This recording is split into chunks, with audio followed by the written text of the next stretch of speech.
Donc, bonjour à tout le monde. Donc, mon titre exact, c'est conseiller délégué à la démocratie locale et la vie associative.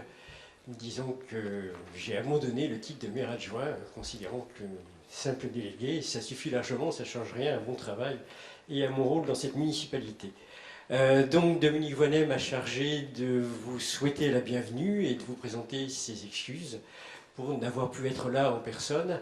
Elle a rendez-vous ce matin avec le président du Conseil général, avec lequel nous avons nombre de dossiers à discuter, tant sur le plan social, hein, c'est une des compétences majeures du Conseil général, mais aussi sur le plan, je dirais, écologie au sens large, la destruction d'une autoroute et l'arrivée du tramway, le transport public et beaucoup d'autres choses.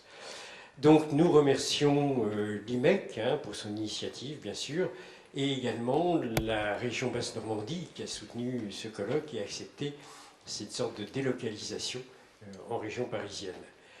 Certains verront sans nul doute un lien entre les écrits d'André Gors et le fait que ce colloque se tienne ici à Montreuil, compte tenu du fait que nous avons effectivement comme maire une ancienne ministre verte, qui a succédé à un maire communiste, disons sans avoir sa carte du parti, sans ne plus avoir sa carte du parti depuis une dizaine d'années.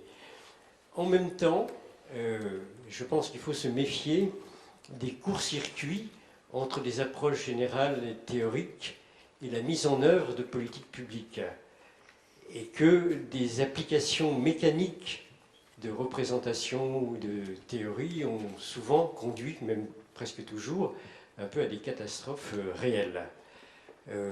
Quelque part, pour rebondir sur ce qu'a dit Christophe au début, même si ce n'est pas avant 17h, si c'est en quelques années, sortir en même temps du capitalisme et du communisme dans une seule ville de la banlieue ex-rouge, c'est très compliqué et c'est effectivement tout à fait impossible à faire. Donc on est beaucoup plus pragmatique de ce point de vue-là. Je crois qu'on peut quand même voir un symbole dans le fait que ce colloque se tienne à Montreuil, mais aussi parce qu'il y a eu cette convergence entre les demandes des organisateurs d'avoir un lieu pour tenir ce colloque, et puis l'envie et le plaisir que ça a rencontré chez Dominique Voynet et d'autres élus de cette ville, d'accueillir effectivement une initiative consacrée à Gors. Et je crois que c'est là, c'est le symbole d'ailleurs, c'est ce plaisir que nous avons à accueillir ce colloque. Alors, il faut rappeler donc, parce que bon, on pense pas que c'est pas forcément connu par beaucoup de monde, hein, Montreuil c'est pas le centre du monde, que c'est une ville où il y a une majorité écologiste. Ça ne veut pas dire que toute la majorité est écologiste, hein, et il y a des militants proches ou encore au Parti socialiste, beaucoup de militants de la société civile qui sont élus, qui a succédé en 2008 à plus de 70 ans de communisme municipal. Et il faut mesurer, disons, toute la portée de cette histoire dans ses bons et ses mauvais aspects, tout l'héritage que nous devons assumer et pour certains de ces aspects, mettre en valeur, continuer. Ce n'est d'ailleurs pas la première ville qui a basculé du communisme à l'écologie. Je rappelle que l'île Saint-Denis, qui est une commune plus petite que Seine-Saint-Denis, dès 2001, a connu ce changement et les difficultés de ce changement. Le communisme municipal, c'est quelque chose qui a beaucoup été étudié par les sociologues ou des politologues. C'est un système qui, dans la banlieue dite rouge, et je crois que le mot n'est pas trop fort, en voie de décomposition depuis assez longtemps, et pour lequel différentes portes de sortie ont été explorées au travers des basculements électoraux lors des municipales. La voie qui est la plus fréquente, c'est la voie du socialisme. Il y a aussi des villes qui sont passées à droite. Il y a l'exploration d'une voie d'un communisme rénové, notamment à Saint-Denis en particulier. Et puis, il y a la voie écologiste avec l'île Saint-Denis et maintenant Montreuil, qui est une voie que l'on a qualifiée dès le début et que Michel Bourgain, le maire de l'île Saint-Denis, a aussi qualifiée comme ça, une voie d'écologie populaire. Écologie populaire obligatoirement, compte tenu de la composition sociale de nos villes. même si Montreuil n'est certainement pas la ville la plus populaire du département. C'est une ville de contrastes sociaux, hein, avec des catégories sociales, y compris avec des écarts entre, disons, les plus favorisés et les moins favorisés, qui s'accroissent depuis quelques années dans la situation de crise où nous nous trouvons. Nous sommes donc face à Montreuil à des enjeux compliqués, enjeux de lutter contre les évolutions présentées comme souvent inévitables en matière urbaine, ce qu'on appelle la boboisation, qui est un très mauvais nom, mais aussi ce qu'on appelle la bétamisation à outrance, ce genre de choses, et donc de maintenir des équilibres sociaux qui font la richesse de cette ville depuis longtemps. Défi et enjeu aussi donc d'explorer une voie de sortie du communisme, et donc sans en faire en même temps un laboratoire écologiste où on, en gros, fait des expériences avec des habitants conçus comme des cobayes, disons, d'une nouvelle politique écolo. Faire avec les habitants, disons, ces transformations, c'est quelque chose qui n'est pas simple compte tenu de l'héritage que j'ai mentionné. Et puis le troisième enjeu, peut-être, c'est une révolution culturelle plus profonde, compte tenu, disons, de l'histoire de cette ville sur les rapports à l'écologie et sur l'articulation écologie et sociale. Voilà, en particulier, ça veut dire qu'un des aspects importants, au-delà des réalisations pratiques de notre municipalité, c'est de faire évoluer les mentalités. Ça passe par effectivement des réalisations matérielles, mais aussi beaucoup de débats, de discussions politiques, de mise en débat, une série de choses. Alors je rappelle que, enfin je ne sais pas pour rappeler, mais disons qu'on a la conviction effectivement que Montreuil montre qu'il est impossible pour les écologistes de penser séparément l'écologie et le social. Et de ce point de vue-là, c'est vrai qu'on peut trouver dans André Gors, disons, une démarche qui nous conforte tout à fait, enfin qui est tout à fait cohérente avec ce genre de choses, qui montre aussi que nous devons conjuguer l'urgence écologiste et l'urgence sociale, comme était un peu le slogan des mobilisations avant la conférence de Copenhague sur le climat. Voilà, je ne vais pas être beaucoup plus long. Disons, tout ce qui permet de construire ces voies de sortie, et on sait que ce sera extrêmement long et compliqué, tout ceci est prégnant tout à fait dans André Gors, cette nécessité de repenser radicalement, de manière radicalement différente, le rapport de l'homme à la nature, le rapport de l'homme au travail et à la consommation. Et donc c'est bien là toute l'utilité de ce colloque, nous replonger dans les travaux essentiels d'André Gors et de les confronter à ce que nous avons à faire dans des politiques municipales aujourd'hui. Et donc, évidemment, on souhaite un plein succès aux travaux de ce colloque. Merci beaucoup. Je passe tout de suite la parole à Jean-Pierre Dupuis pour une note d'introduction à la discussion de ce matin. Alors, vous parlez où vous voulez, soit à la tribune, soit si vous préférez rester ici, je vous passe le micro.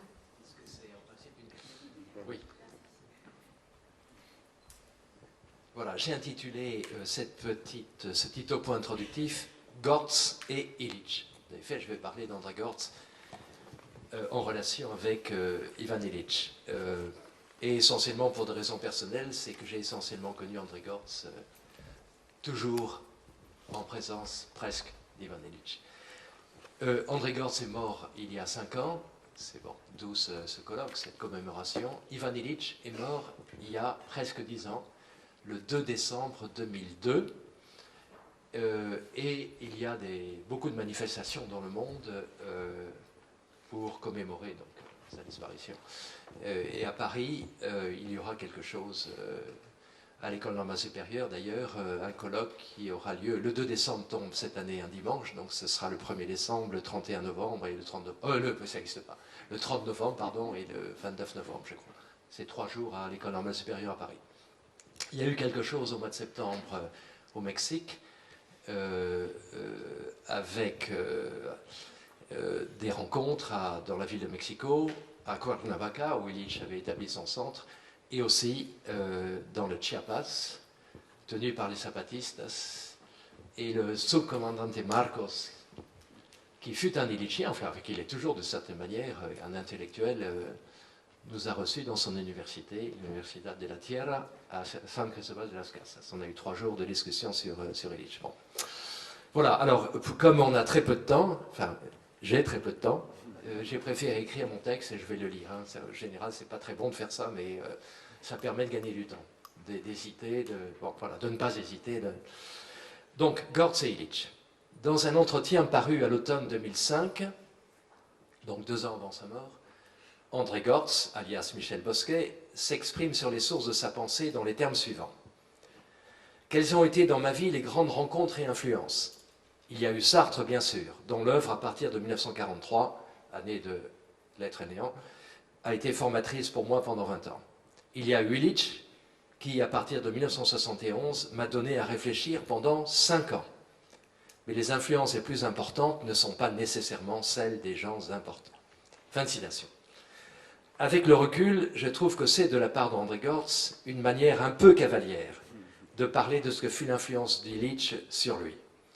Il me semble que cette influence fut beaucoup plus profonde et durable que ce que l'auteur de Écologie et politique laisse à entendre ici. Quoi qu'il en soit, c'est durant les 5 années en question, de 1971 à 1976, que j'ai bien connu Gorz.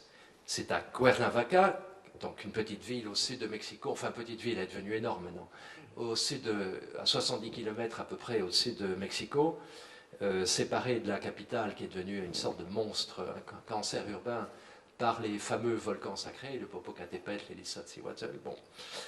C'est donc à Cuernavaca que tous les mois de janvier, nous nous retrouvions dans l'enceinte du CIDOC, le centre de rencontre qu'Ivan Illich avait édifié là.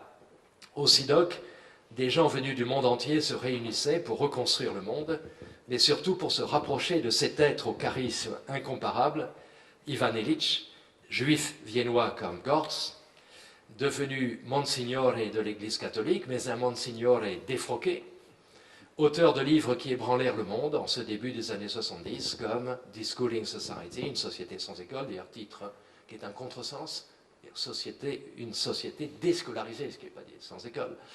Medical Nemesis, la némésis médicale, ou Energy and Equity, énergie et équité. Fréquentait Cuernavaca des gens aussi divers que Jerry Brown, qui est actuellement le gouverneur de la Californie, mais qui était déjà le gouverneur de la Californie à l'époque. Heinz von Förster, l'un des fondateurs de la cybernétique, qui a influencé tant de penseurs français, de Jacques Delors, Michel Serres, Henri Atlan, Attali, Morin, etc. Bon. Eric Fromm, bon, je n'ai pas besoin de dire qui c'est, Herbert Marcuse, Hannah Arendt, et du côté français, Jean-Marie Domnac, Paul Thibault, et donc André Gorz.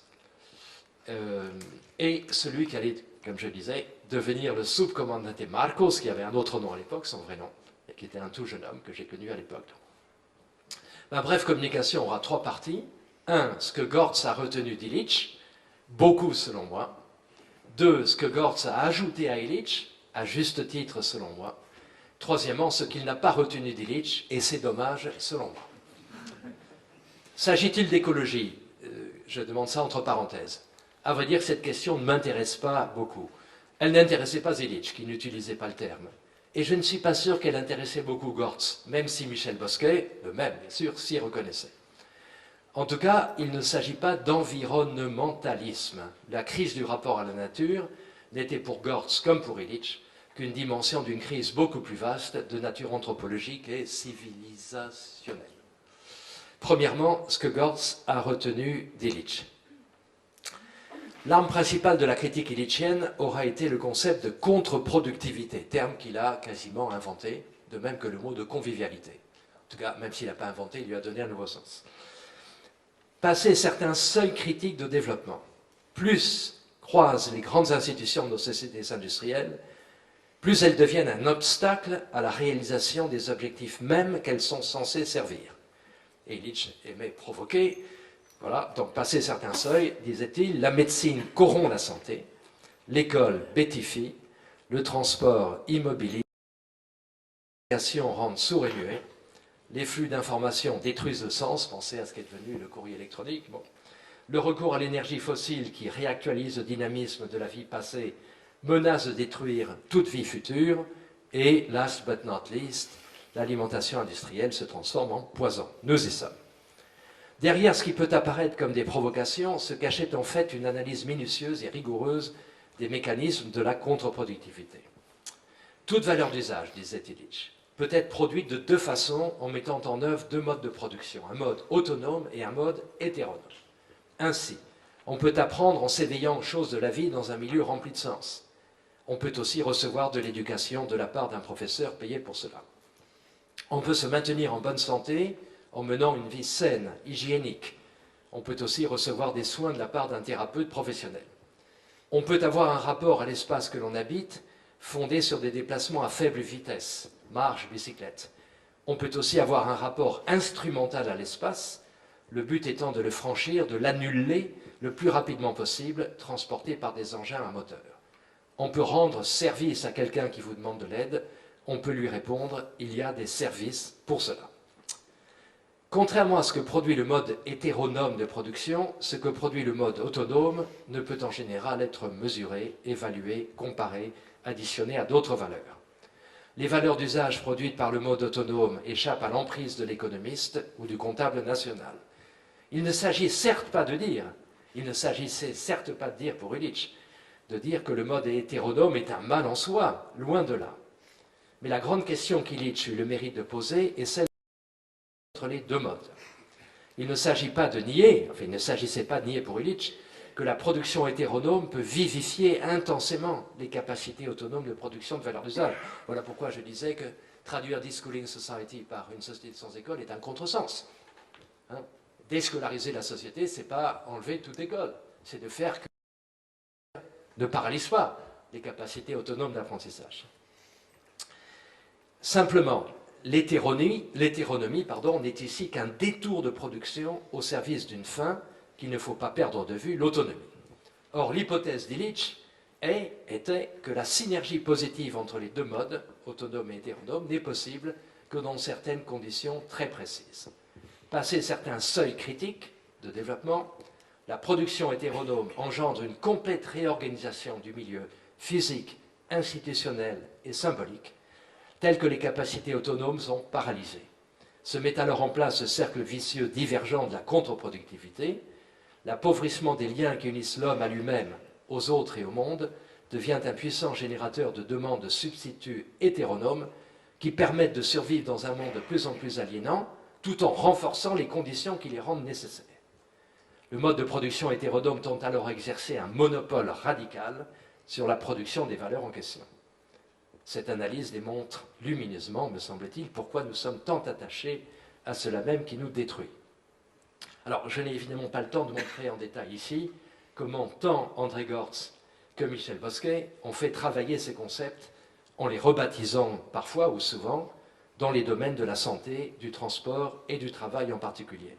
Je me limiterai à une citation qui relève de la critique de ce que nous appelions à Cuernavaca la critique de la médicalisation de la vie, et il faut ajouter de la mort. Citation, tirée de Écologie et politique, livre de 78. Il est devenu choquant d'affirmer qu'il est naturel de mourir, qu'il y a et qu'il y aura toujours des maladies mortelles, que celles-ci ne sont pas un dérèglement accidentel et évitable, mais la forme contingente que prend la nécessité de la mort. Bon, fin de citation. Comme tous le savent ici, l'acceptation de notre condition mortelle, Gérard Horst, pour l'appeler par son nom, enfin c'était même pas son nom, l'aura poussé à son point d'incandescence, tout en refusant la contingence de son accomplissement, puisqu'il aura décidé du jour et de l'heure et du moyen, comme il avait décidé sur un mode sartrien, je dirais, de ces éléments constitutifs de toute vie, jusqu'à sa langue dite maternelle, que la plupart d'entre nous attribuons à la contingence. Illich ne pouvait que voir de l'hubris dans cette forme paroxystique de l'autonomie. Deuxième section, ce que Gortz a ajouté à Illich. Illich ne s'est pas intéressé au soubassement économique de la crise. Les mécanismes de l'économie, qu'ils fussent décrits et transformés en loi par la théorie économique libérale ou bien par l'analyse marxiste, n'étaient pour lui que la manifestation du fait que les fameux seuils critiques de la contre-productivité avaient été franchis et que les capacités d'autonomie étaient annihilées. Gortz a jugé indispensable de s'intéresser aux symptômes s'appelant capitalisme, aux contradictions qu'il engendre et à la crise de ces catégories de base, le capital, la valeur et le travail. Alors, je ne répéterai pas ici ce qui a été dit lors de la table ronde hier, enfin, que j'imagine qui a été dit à la table ronde, puisque je n'étais pas présent. Bon.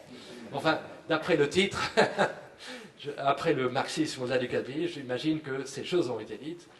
Sinon, pour dire ceci, que Gortz martelait sans cesse auprès d'Illich, nous sommes déjà en train de sortir du capitalisme, mais c'est par la mauvaise porte. Le monopole radical du mode de production hétéronome, pour utiliser le vocabulaire d'Illich, est en train de s'effriter, de s'effondrer, mais cela ne signifie pas la reconquête de l'autonomie, tout au contraire. Ce qui se profile est un écofascisme, le terme était constamment utilisé à Cuernavaca, qui imposera, par exemple sous le nom de nécessaire austérité, la décroissance de la production hétérodome, que certains aujourd'hui prennent pour mot d'ordre, mais ce sera par la force, la privation des libertés et peut-être la guerre. Voilà, je me limite à ceci pour le point 2, ce que Gortz a ajouté à Illich. Et je termine par le point 3, ce que Gortz n'a pas retenu d'Illich.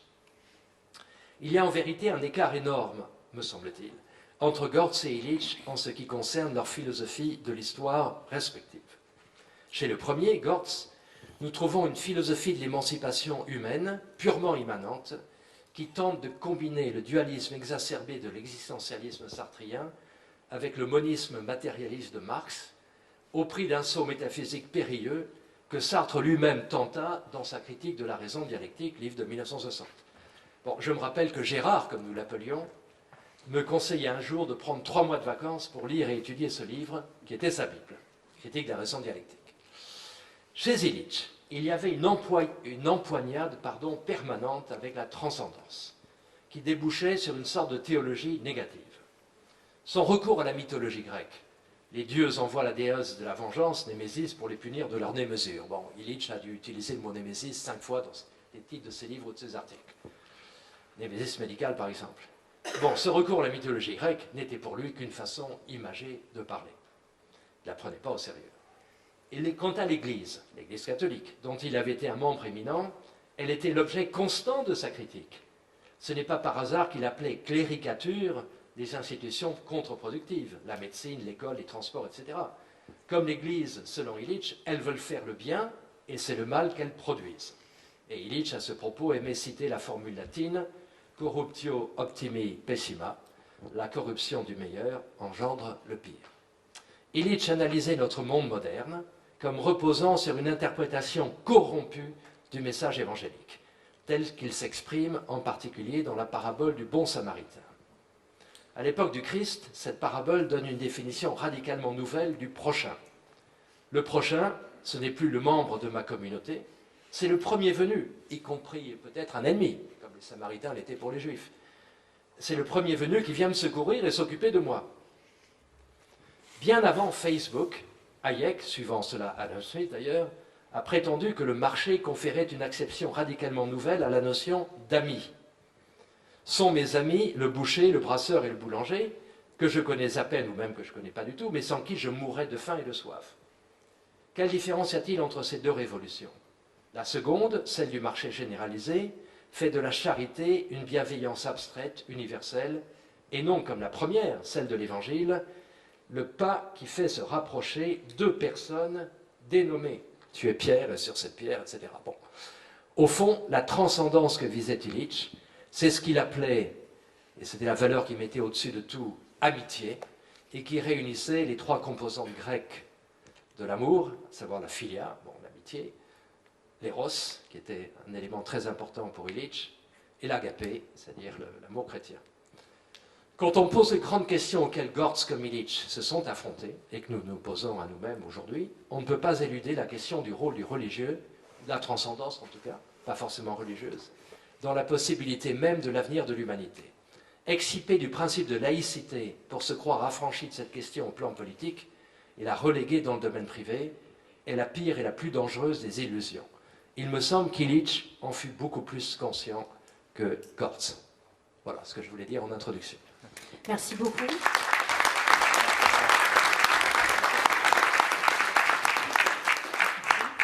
Alors, merci beaucoup Jean-Pierre Dupuy pour cette introduction à notre discussion. Je vous propose que pour ce matin, nous procédions de la manière suivante. Je passerai la parole par 2 personnes et ensuite ouvrira un temps de discussion avec vous dans la salle, puis de nouveau 2 personnes, puis temps de discussion avec la salle, de manière à ce qu'à la fois chacun puisse s'exprimer un peu dans la subtilité de sa pensée, parce qu'on voit qu'on a beaucoup d'idées à développer de manière un peu subtile, à la fois dans un rapport assez proche à la pensée d'André Gorz et à la fois dans un rapport critique qui va être discuté ce matin. Donc je pense que c'est vraiment important de pouvoir développer clairement ces idées, et évidemment en discussion avec vous, parce que vous êtes nombreux dans la salle à être à la fois des chercheurs, des militants du champ écologique, et que votre parole est évidemment tout à fait importante ce matin. Moi, je vais juste dire quelques mots extrêmement rapides pour dire que je ne me suis pas présentée, je suis journaliste à Mediapart, je m'appelle Jade Lingard, et pour nous c'était important d'être là ce matin, associé à ce colloque, à la fois en hommage ou en souvenir du travail de journaliste d'André Gorz, Michel Bosquet, et que nous avons été au journal particulièrement frappés et émus par ces notes sur le journalisme que nous avons publiées en début de semaine et qui pour nous renvoient en plein aux discussions que nous avons constamment sur le rapport à la subjectivité, à la pensée dans le cadre d'un article, dans ce cadre aussi contraint, et que là pour nous il y a tout un boulevard de discussions qui s'ouvre, et qui c'est un des beaux cadeaux de ce colloque d'avoir pu être confronté à ça. La deuxième chose que je voulais dire, c'était, je pense, le moment de ce colloque est évidemment lié à l'anniversaire de la mort d'André Gorz, mais qui tombe à un très bon moment, je pense, quand on regarde aujourd'hui à la fois la situation des débats intellectuels autour de l'écologie et la situation des luttes sociales, écologiques, et à mon avis pour 2 raisons principales, même s'il y en a bien sûr d'autres dont on pourra discuter. La première, c'est que quand on est écologiste, on ne peut pas, je pense, ne pas faire un bilan assez critique en tout cas, constater la grande difficulté que ces mouvements ont encore à faire entrer la nature dans la politique. Et on voit ça sur la lutte de l'aéroport Notre-Dame-des-Landes, on voit ça sur la lutte contre les gaz de schiste et les huiles de schiste, et sur bien d'autres encore, la difficulté à faire entrer la question du changement climatique, à faire politique avec le changement climatique.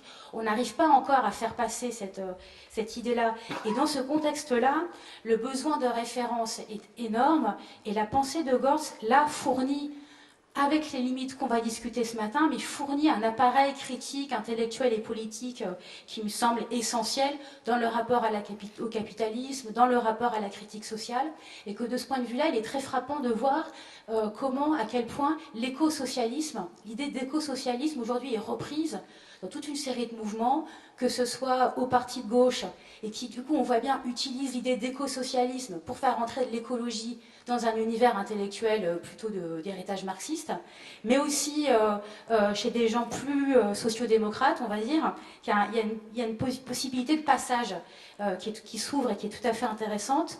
Et la deuxième chose, et j'arrêterai là ensuite, c'est dire que peut-être que ce qui à la fois limite la contribution de Gorz à la réflexion sur l'écologie aujourd'hui, dont on va discuter donc juste ensuite, je pense fait aussi son intérêt, c'est-à-dire en gros son insistance sur l'émancipation individuelle, les conditions de l'émancipation collective, nous réouvre quelque part politiquement un espace des possibles, alors que là encore, depuis 10 ans, 15 ans, et là encore beaucoup autour des questions de changement climatique, on est énormément dans les discours sur la contrainte, sur l'injonction morale à changer de comportement, sur l'autolimitation, et que là, il y a une dynamique complètement différente, d'une certaine manière plus positive, plus difficile aussi, mais qui permet de sortir, il me semble, en tout cas c'est une voie de sortie, et le colloque s'appelle le scénario Gorz, il y a peut-être un scénario de sortie de cette injonction à la contrainte dans cette pensée aujourd'hui, et il me semble que ça peut être l'un des enjeux de notre table ronde de ce matin. La dernière chose que je devais dire, c'était excuser l'absence d'Hervé Kempf, qui était prévu à la table ronde, si vous avez regardé le programme, et qui n'est pas là parce qu'il est à Notre-Dame-des-Landes, comme quoi on est en plein dans notre sujet. Et je passe maintenant immédiatement la parole à Dominique Bourg, très rapidement, professeur à l'Université de Lausanne, membre de revue Esprit, Écologie et Politique. Je ne fais pas la liste complète. Ce qui est intéressant avec vous, c'est que, c'était déjà très intéressant, mais que par ailleurs, vous avez encore une autre activité qui est peut-être plus politique, à la fois dans votre implication dans le Grenelle de l'environnement, avec la Fondation Nicolas Hulot, et que donc vous avez ce double rapport aux questions qui nous occupent ce matin. Si vous arrivez à tenir à peu près en 10 minutes, ça nous permet de garder du temps de discussion avec la salle. Merci. Merci Jeanne. Alors moi je vous propose d'essayer de situer Gorz, non pas par rapport à l'écologie politique au sens militant du terme, c'est parfois un peu déprimant, mais par rapport, c'est plus confortable, par rapport à la littérature internationale en matière de philosophie politique écologique.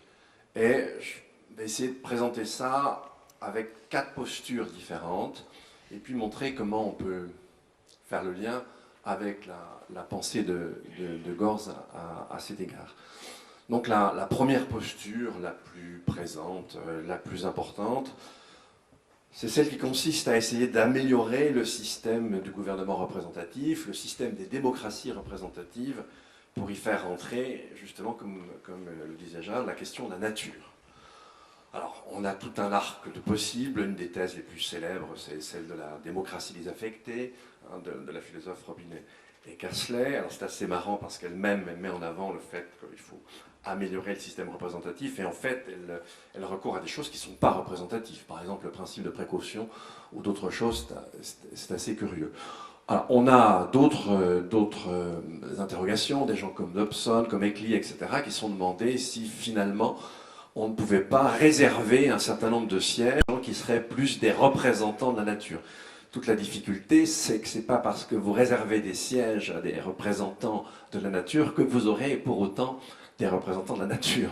Dans ces cas-là, certains imaginaient des moyens de filtrer les candidats possibles à cette représentation qui, bon, ne sont pas très démocratiques. Un autre Américain très intéressant comme Goodin dit, finalement, attendons que les mentalités changent et on verra bien. Et puis, dans le genre plus original, on va trouver par exemple quelqu'un comme Bruno Latour avec son Parlement des choses, moi qui me laisse très sceptique pour plusieurs raisons. C'est-à-dire, imaginons, il n'a pas du tout conçu ça de telle sorte qu'on puisse l'institutionnaliser, mais prenons-le au mot. Aujourd'hui, imaginez un Parlement des choses avec l'état actuel de la communauté scientifique. Vous aurez par exemple sur la question des PGM, vous aurez 9 représentants et défenseurs des PGM et un pauvre représentant de la science du diagnostic qui n'arrivera pas évidemment à infléchir quoi que ce soit. Et puis surtout, les problèmes en matière de représentation de la nature sont souvent des problèmes, on pourrait dire, de vie ou de mort. Prenez par exemple un des sujets qui a fait partir la chose écologique aux États-Unis lorsqu'on a voulu installer une station de sport d'hiver dans un des parcs naturels, le Mineral King Valley. Le problème, c'était la vie ou la mort des arbres. Et ce genre d'intérêt ne se prête pas à une composition. Le propre d'un Parlement, c'est de permettre la composition entre les intérêts. Lorsqu'on est sur ce type d'intérêt, l'idée même de composition n'a plus de sens. Alors, la deuxième posture qu'on va trouver dans la littérature internationale, ça considère finalement, ce n'est pas des parlements qu'on a à attendre quoi que ce soit. Un des premiers, c'est Ulrich Beck avec son histoire du subpolitique, mais on va se tourner vers la démocratie participative. Souvent, la démocratie participative, c'est un peu le refuge des déçus de la démocratie représentative, mais là aussi, aucune garantie n'est assurée. Alors, troisième posture possible, celle qu'on a par exemple défendue avec mon ami Kerry Whiteside, ça consiste à dire, le système représentatif, on essaie de montrer pourquoi, n'arrivera jamais à prendre en compte les enjeux du long terme. Il est fait vraiment pour l'inverse.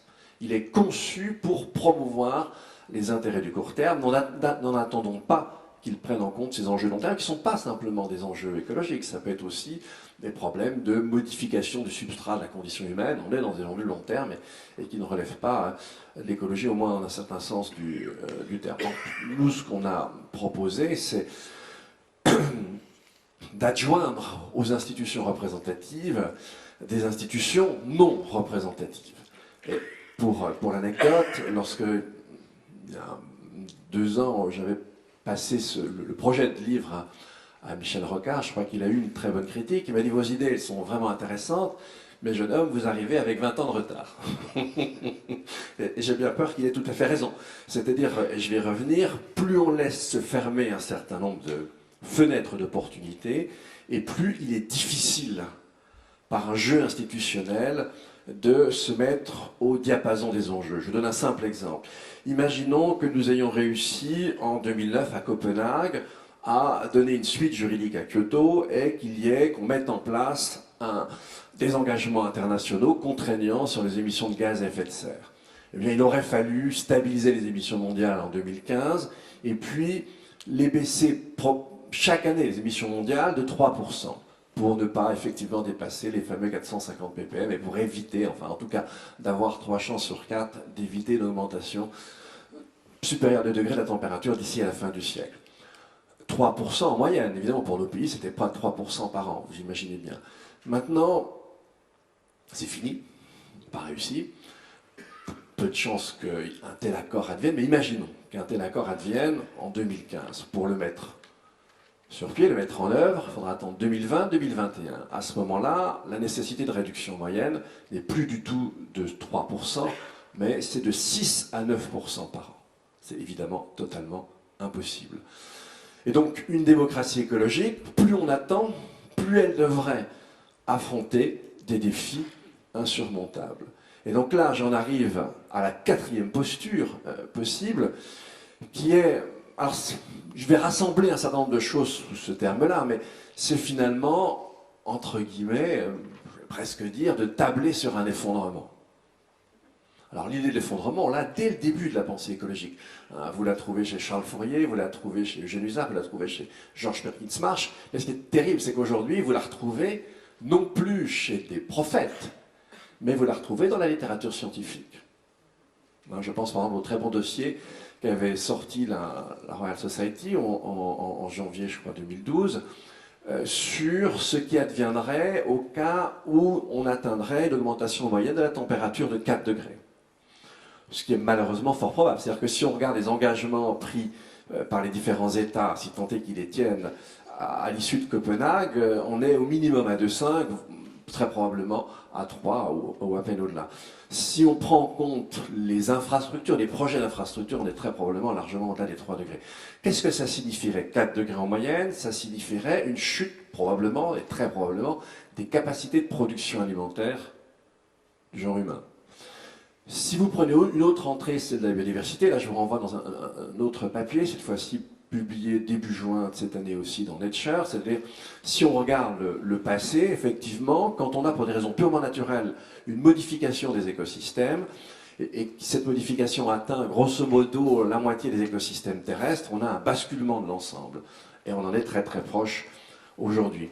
Donc l'idée de penser qu'effectivement notre civilisation hautement contre-productive s'effondre, c'est une idée qui est tout sauf absurde. Alors elle est très présente dans la littérature, et non seulement dans la littérature, mais dans les mouvements sociaux, justement, Ville en transition ou bien d'autres.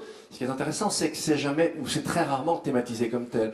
Si je prends un penseur nord-américain que j'aime bien, mais totalement atypique par rapport à la littérature nord-américaine, quelqu'un comme William Ophuls, son fantasme d'un État mi-rousseauiste, mi-jeffersonien, ça n'a aucun sens sans un effondrement préalable. Évidemment, il n'y a aucun moyen de le mettre en place. Alors c'est là, c'est peut-être dans ce cadre-là que la pensée de Gorz, parce qu'autant dire qu'elle est complètement antinomique avec les autres postures. Je voudrais simplement vous raconter une anecdote qu'on a vécue tous les deux avec Bernard.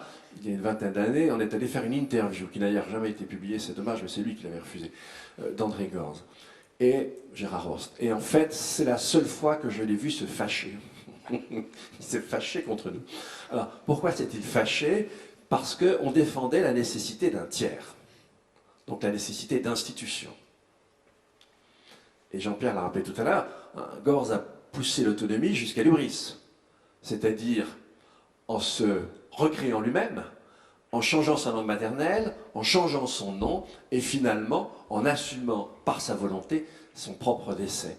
Et donc, dans cette discussion, on disait, mais non, la relation entre deux individus présuppose un tiers. On était très gérardien, en quelque sorte. Hein.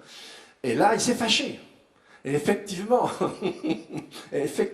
sa vie avec Dorine était quelque chose de fantastique. Moi, je l'ai connue pendant une quinzaine d'années, même arrivé parfois à l'improviste. Mais j'ai jamais vu un couple pareil, quoi. Si je regarde le couple que je fais avec ma propre femme, je vous assure que ça n'a rien à voir avec Dorine et Gérard.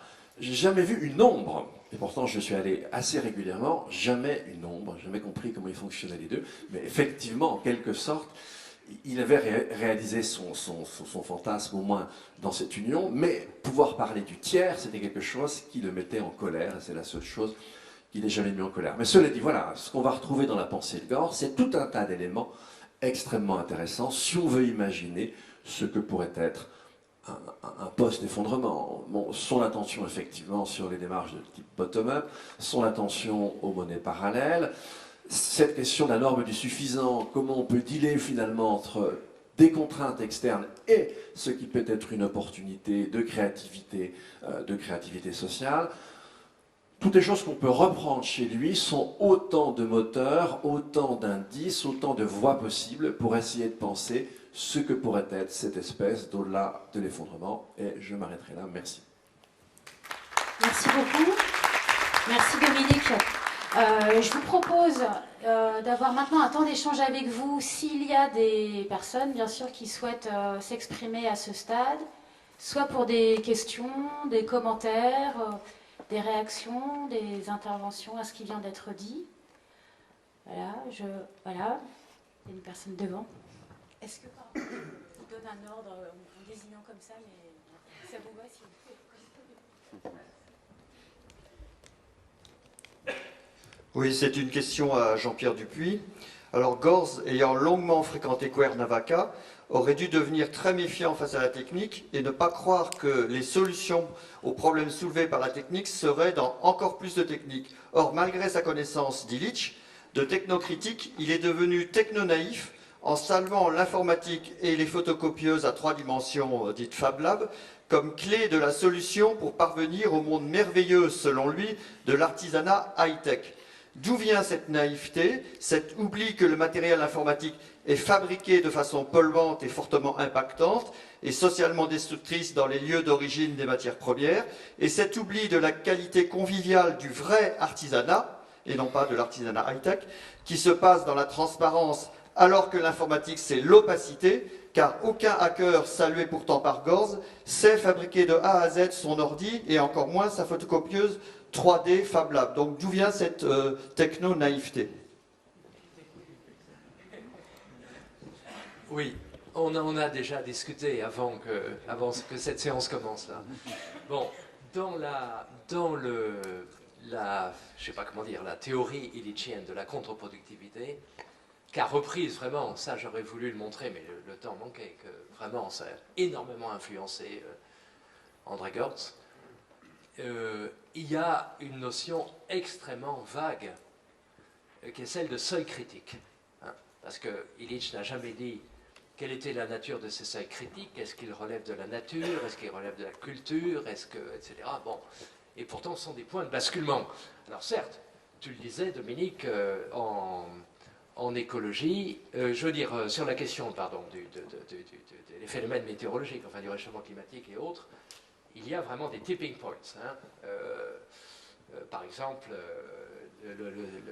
la fusion du permafrost dégage du méthane là, etc., qui est le gaz à effet de serre le plus terrible, avec la vapeur d'eau. Hein, n'oublions pas la vapeur d'eau. Et donc, il se met en place, il y a donc des points au-delà desquels se mettent en place des mécanismes d'auto-renforcement qui divergent, voilà, bon, comme une réaction atomique. Enfin, bon, voilà. Donc, là, on voit bien que dans la nature, enfin, en l'occurrence dans les phénomènes physico-chimiques de la haute atmosphère, il existe des seuils, mais là, pour Illich, c'est naturel, technologique, culturel, etc. Et on ne sait pas très bien où se situent ces seuils. Alors, du coup, et pourtant, ce concept est fondamental, puisque la liberté implique, dans cette optique, de se situer en deçà des seuils. Bon. Alors, est-ce que maintenant l'informatique, et quelle part de l'informatique est en deçà des seuils ou non? Bon, là, vous paraissez assuré quand vous dites que ces techniques informatiques, vous n'avez pas tout inclus quand même dans l'informatique. Hein. Moi, j'ai vu les premiers pas d'Illich. en informatique. Bon, ils étaient certes laborieux, même en email.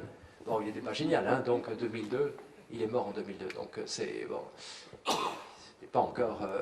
Mais il ne considérait pas que c'était au-delà de ce qu'il appelait les seuils critiques. Évidemment, il n'a pas connu ce que je signalais en passant, à savoir le courrier électronique, qui était certainement une chose au départ géniale, on peut dire, et qui est devenu un véritable enfer, enfin pour ceux qui le pratiquent, puisque on est avant d'écrire une lettre à quelqu'un, c'est un exemple typiquement illichien, ça. Ben, envoyer une lettre à quelqu'un, ça impliquait d'écrire de manière manuscrite, ça prenait du temps, on pensait à la personne, etc. Il fallait ensuite se déplacer, mettre un timbre, se déplacer à la poste et tout. Bon, c'était un acte quand même qui engageait la personne. Email, bon, en 10 secondes, vous renvoyez, alors, et puis à ceux qui lisent, qui vous envoient un email 2 jours après en vous disant tiens, vous n'avez pas répondu, est-ce que vous avez bien reçu mon premier email?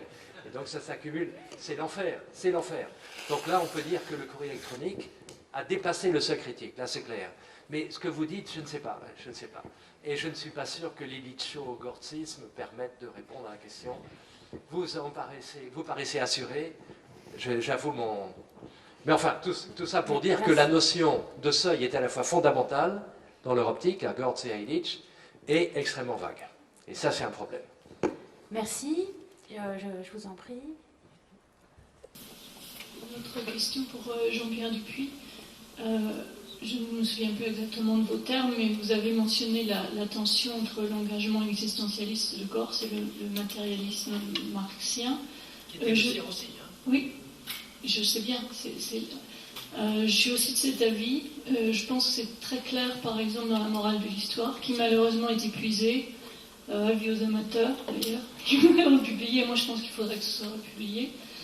J'aimerais bien, est-ce que vous pourriez développer ça, parce que ça m'intéresse particulièrement. Je pense que c'est un des points d'entrée dans l'œuvre de Gortz. J'ai 2 questions. Je m'appelle Françoise Golin. J'ai bien connu André Gortz les 10 dernières années de sa vie. Et je me souviens d'une conversation qui est restée un peu énigmatique pour moi. Et comme vous avez bien connu les deux, André Gortz et Illich, j'aimerais avoir votre interprétation de la réponse. Je lui avais demandé... Parlez-moi d'Illich, et bon, en gros c'était assez positif, mais vers la fin de la conversation, il a dit, pour Illich, le mot politique était absolument tabou, et Doreen a renchéri, sans explication. J'aimerais bien avoir votre interprétation personnelle sur cette réponse un peu laconique. Votre question est très riche, mais il y a plusieurs questions que vous posez. D'abord, le rapport chez Gortz entre son matérialisme... marxiste, enfin son monisme matérialiste à la Marx et son sartrisme qui n'a jamais récusé. Hein, c'est ça votre question. C'était la première question en tout cas. Oui. Mais écoutez, vous l'avez dit vous-même, à la fin de L'être et le néant, c'est les 3 dernières lignes de L'être et le néant, Sartre conclut cet ouvrage de 700 pages d'ontologie phénoménologique en disant il faut transformer tout ce que je viens d'expliquer ici en éthique, que je vais écrire, disait Sartre, et il n'a jamais écrit. Alors Simone de Beauvoir a écrit sa morale de l'ambiguïté, qui était une sorte pour combler le trou, et vous l'avez très bien dit, André Gortz a écrit donc, comment s'appelle exactement, voilà. Bon, moi je disais que Gortz Gérard m'avait conseillé de prendre 3 mois de vacances pour lire Critique de la raison dialectique. Alors j'ai pas pris 3 mois de vacances, je l'ai fait le soir comme ça avant de m'endormir et tout. J'ai quand même réussi à le lire. Vraiment, c'est un livre qui m'a absolument pas convaincu. Enfin, absolument pas convaincu. Et il y a une faute très grave. C'est un livre, même si on l'a pas lu, il est très connu. Le livre de Sartre, donc Critique de la raison dialectique, 1960. C'est là qu'il oppose la sérialité, la queue à l'autobus, c'est l'exemple central, et le groupe en fusion. Et je crois que Sartre n'a pas vu, enfin, je ne sais pas si on ne sort pas du sujet là du colloque, mais quelque chose que Sartre n'a absolument pas vu, c'est que le groupe en fusion et la sérialité, c'est kiff-kiff. C'est deux phénomènes de la même logique. Enfin, c'est dans une société sérialisée que le groupe en fusion peut se produire. Il faut cette individuation, etc. Donc moi, ce qui était la Bible vraiment à ce sujet de Gortz, Critique de la raison dialectique, ne m'a absolument pas convaincu. Donc je peux difficilement dire autre chose. Maintenant, il y avait une autre question, sur le rapport entre Illich et Gortz, c'est ça, hein, que Gortz, il y avait la dimension politique, et chez Illich, il n'y avait pas de dimension politique. C'est exact. Il n'y a pas de dimension politique parce que Illich refusait de dire ce qui se passerait si on revenait à l'intérieur de ces seuils, fameux seuils critiques, où donc l'homme, les êtres humains retrouveraient leur liberté. Précisément au nom de la liberté. Hein, il n'y avait aucun plan chez Illich là-dessus. Donc le seul mot d'ordre était de revenir à l'intérieur, enfin en deçà de ces seuils. Mais comme ces seuils étaient très mal définis, alors je me rappelle en 1973, il y avait à Cuernavaca, il y avait tout à Cuernavaca, comme j'ai dit, il y avait aussi bien le futur sous-commandant Marcos que Jerry Brown qui allait devenir le gouverneur de la Californie, etc., etc. Hannah Arendt, Marcuse et Eric Fromm, etc. Il y avait tout véritablement. Mais il y avait aussi un ingénieur des ponts et chaussées français, dont le nom m'échappe maintenant. Bon, tu as dû le connaître.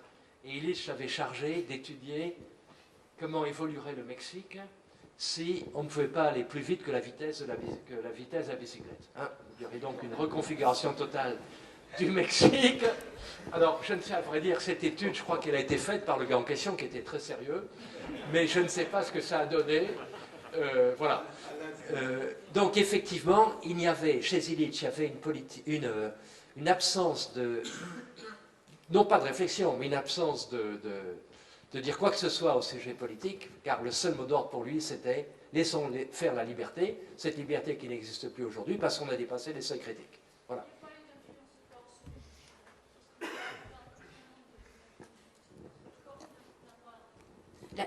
Peu. La question, c'est est-ce qu'il y a eu influence de Gortz sur Illich? Je dis pour les personnes qui... Oui. Par exemple, sur la question de... Oui, Mais la sur politique, la question par des exemple, soubassements. L'influence a été dans un sens. Oh, je crois qu'elle a été essentiellement dans un sens. En tout cas, il n'y a eu aucune influence, ça je peux l'assurer. C'est ce que j'ai dit dans ma deuxième section, très courte. Il n'y a aucune influence de Gortz sur Illich au plan de l'analyse macroéconomique, je dirais. Hein. It's a real shame, marxiste. isn't it? Hein? It's a real shame, isn't it? You speak English, non? Non, mais là, il faut parler espagnol. Nous parlions espagnol. Ok, je vous propose qu'on aurait... C'est dommage. Il était très important que nous parlions espagnol, car le mot santé en espagnol se dit salud, qui veut dire aussi le salut. Hein, et c'était pour Illich, voilà, exactement. C'est salut, et ce n'est pas le cas en portugais, qui est ma langue, parce que je suis brésilien, mais c'est deux mots différents. Bon, bref. Okay. Bref, revenons à la chose importante. Effectivement, alors il n'y a pas eu d'influence de Gortz sur Illich au plan de l'analyse économique marxiste, disons. Hein. Le capital n'arrive plus à se fructifier, puisque, bon, normalement, ça a dû être discuté hier ça, je ne sais pas si ça l'a été. Bon. Et Illich, ça ne l'intéressait pas, tout simplement. Ça ne l'intéressait pas. Et sur le plan politique, ben, j'ai répondu. Non, effectivement. L'influence était essentiellement dans un sens. Bon. Que faut-il en penser? Merci beaucoup. Je vous propose qu'on reprenne la discussion ici, sauf s'il y a une personne qui va absolument intervenir maintenant. Alors j'ai l'impression que c'est le cas. Donc si vous voulez bien intervenir un tout petit peu brièvement, excusez-moi. Merci.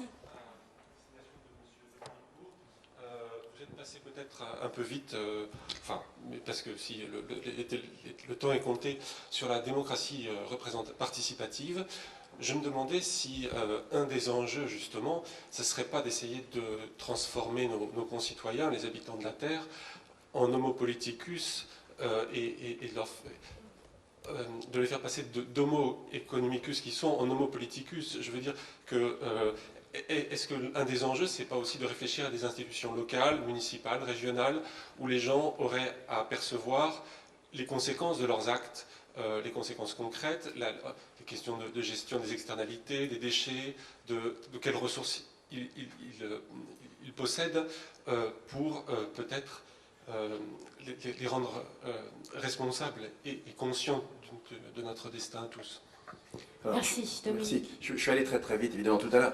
Dans cette idée de démocratie écologique telle qu'on la pense avec mon collègue Kerry, on a repris ça avec d'autres personnes, et là, on s'est dit qu'effectivement, si on voulait adjoindre aux institutions représentatives des institutions non représentatives, si on veut éviter toute dérive et tout danger possible, eh bien c'est au préalable en revigorant les trois modalités possibles de démocratie, c'est-à-dire les trois manières auxquelles les citoyens recourent pour influer sur la prise de décision publique. Il y a évidemment la démocratie représentative, délégative, mais la démocratie participative, délibérative, c'est pas exactement la même chose, elle peut être participative sans être délibérative, et puis aussi la démocratie directe. Habitant maintenant dans un pays, si vous voulez, où elle est très hautement pratiquée, de façon très très fréquente, c'est vrai qu'en France ou en Allemagne, en général, on voit d'un très mauvais œil ce qui est démocratie directe, parce que c'est pratiqué de façon tellement rare qu'effectivement ça peut se transformer en plébiscite. Je vous assure que ça ne peut pas être le cas en Suisse,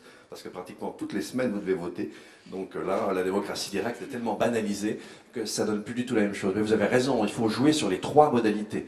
Et justement, faire jouer ces trois modalités avec des institutions non représentatives pour essayer d'arriver à quelque chose. Merci. Un mot, vous avez un micro? Oui, juste un mot pour Dominique.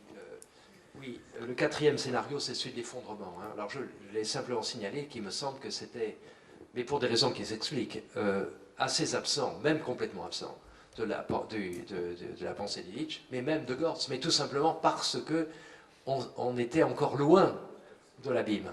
Hein, ou du moins, on croyait qu'on était loin de l'abîme. On ne voyait pas que l'abîme était... Exactement, voilà, exactement. Et donc, si Illich et Gortz critiquaient le système, disons, c'était pas... Mais c'est peut-être intéressant, d'ailleurs. C'était peut-être pas au nom d'un catastrophisme éclairé ou pas éclairé, c'était au nom de l'épanouissement de l'être humain, je dirais. Hein, l'émancipation, voilà. Hein. Alors aujourd'hui, on se voit beaucoup plus près de l'abîme, et du coup, il y a sans doute trop d'accent mis sur... moi le premier, enfin, sur le catastrophisme. Et du coup, on oublie que la critique, au départ, était une critique au nom de l'émancipation humaine, disons-le comme ça. Hein. Alors, je dirais, justement, le problème, c'est comment on peut continuer et relayer cette préoccupation compte tenu de cet effondrement possible. Et c'est là qu'on peut recourir. Alors, juste une anecdote. Gérard Horst était totalement allergique à ces questions. Hein. Si on essayait de lui parler de changement climatique, il changeait tout de suite de conversation. Voilà, petite parenthèse. Ok, merci. C'est passionnant, mais je ne voudrais pas que nous prenions le temps de discussion de nos autres invités, donc si vous ne m'en voulez pas, je passe la parole tout de suite à Geneviève Azam. Geneviève qui est économiste, militante à Attac notamment. Et est-ce qu'elle a un micro, Geneviève Azam? Non. Merci. Merci beaucoup, Jade. Merci aux organisateurs de ce colloque pour la qualité de toutes ces rencontres. Alors, j'ai intitulé ma petite contribution qui, sans qu'on se soit concerté, finalement, sera peut-être une suite de ce qui a été dit. Je l'ai intitulé « L'aube d'un nouvel humanisme », point d'interrogation. Alors, pour arriver à... J'ai écrit en partie aussi ce que je vais dire à cause du temps extrêmement limité. Donc, pour écrire ce que je voudrais dire, j'ai relu, bien entendu, Écologie et politique. J'ai relu aussi et surtout Écologie et liberté. C'est un ouvrage qui m'a profondément marqué. C'est celui que j'aime le plus d'André Gortz et qui, je crois, m'a fait bifurquer à un moment donné. Donc, j'ai une dette assez immense par rapport à ce travail-là. Et la relecture a été extrêmement intéressante parce qu'elle a fait surgir des questions que je n'avais pas précisément au moment où j'ai lu Écologie et liberté. La première question qui a surgi à la relecture et qu'a évoqué Jean-Pierre Dupuy, c'est quand Gortz écrit dans Écologie et liberté que l'écologie en tant que telle ne dessine pas l'avenir politique des sociétés et qu'il y a soit la voie barbare de sortie du capitalisme, soit la voie de la critique de la civilisation industrielle, etc. Et Gortz parle de technofascisme, d'écofascisme. Et à la relecture, j'ai eu le sentiment, qui vient du monde dans lequel je vis, qu'on surestime ce risque écofasciste aujourd'hui. Et il est de bon ton aujourd'hui d'opposer l'écologie et la liberté. Voilà pourquoi aussi j'avais envie de relire ce texte. Parce que la solution fasciste aux crises que nous vivons aujourd'hui, elle existe. Mais je pense qu'elle pourrait bien refaire surface, non pas au nom d'une nature à préserver, non pas au nom d'une planète à sauver ou de la survie de l'homme, mais au nom du fait que le capitalisme ne semble plus pouvoir être conjugué avec la démocratie. Donc le risque fasciste me semble venir plus de là que d'une prise de conscience écologiste profonde et d'un écofascisme.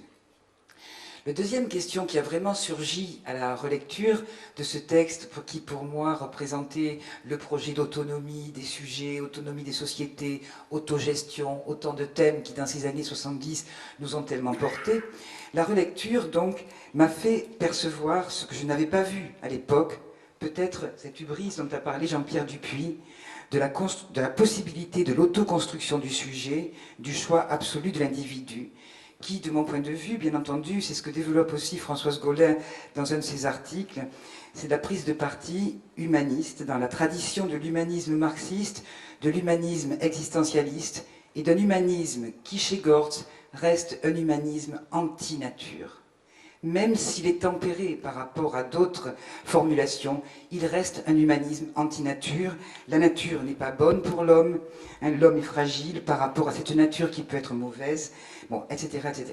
Ceci, de mon point de vue, doit vraiment être interrogé, parce que c'est un des piliers, pour moi, de la crise de civilisation que nous avons aujourd'hui.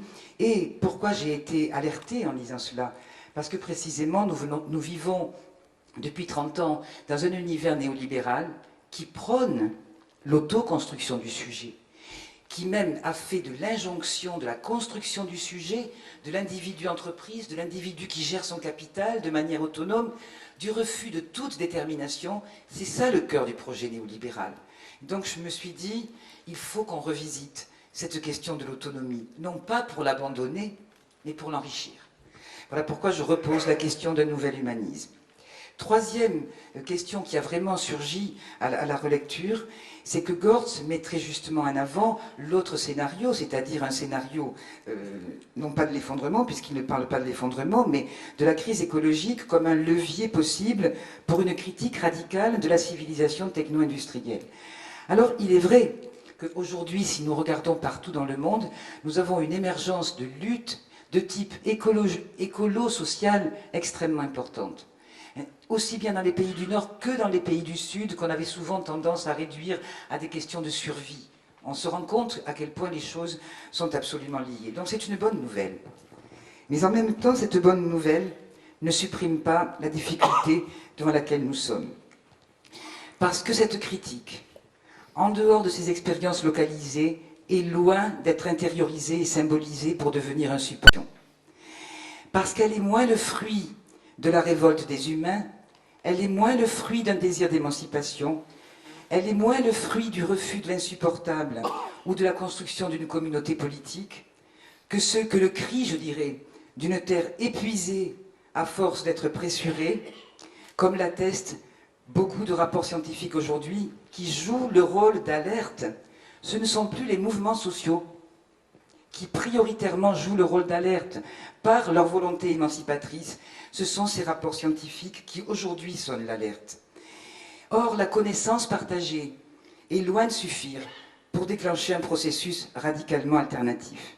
Jean-Pierre Dupuy l'a écrit, savoir n'est pas croire, et j'ai trouvé une autre inspiration pour tenter de comprendre aussi pourquoi savoir n'est pas croire, pourquoi la connaissance est insuffisante comme levier pour l'action, et je l'ai trouvé chez Paul Valéry, dans un petit texte qu'il a écrit en 1935, Bilan de l'intelligence. Il écrit « Tout ce que nous savons, c'est-à-dire tout ce que nous pouvons, a fini par s'opposer à ce que nous sommes. » Bien sûr, ceci contredit l'idée humaniste du sujet producteur d'une histoire qu'il fait consciemment. Du coup, je proposerai que nous considérions la crise présente comme une tragédie dans son sens premier, c'est-à-dire la tragédie d'une humanité concrète qui est aux prises avec elle-même et avec ce qui apparaît désormais comme la force d'un destin. Je voudrais rappeler que le héros de la tragédie grecque ne meurt pas de l'existence d'une limite qu'il aurait transgressée, ça c'est le péché, Il meurt d'une transgression dans des domaines où il n'y avait pas de limite énoncée. D'où l'impératif absolu, de mon point de vue aujourd'hui, c'est d'arriver à énoncer des limites.